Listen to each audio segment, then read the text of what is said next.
Big cuts coming. That announcement today from Duluth Public Schools, which plans to slash $5 million from its budget next school year, including staff. Check out these numbers. The district is planning an 8% reduction in school staffing, a 10% cut to district service center staffing, and a 3.5% cut to the special education budget. Northern News Now's Ryan Hayes caught up with the superintendent, John Magus, this evening, learning what these cuts could mean for students and staff. Cuts have been nothing new for Duluth Public Schools. The district slashed $2.6 million from its budget coming into this year, reducing contracted services, overtime, and stipends.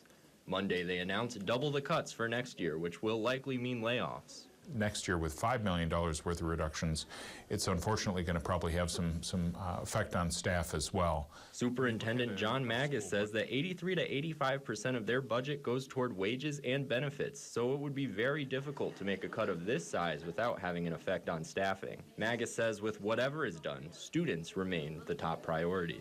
We want to make sure that we're thinking about all the needs that our students have and thinking about things systemically rather than just thinking about it through the impact on staff. Magus says they will be making staff cuts in district leadership as well, an idea that will go before the school board in December, with specifics made public early next year.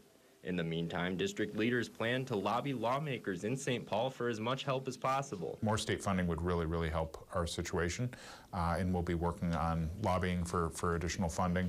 The Duluth School District tightening its fiscal budget after a tough year brought about by a failed referendum and extinguished COVID funds.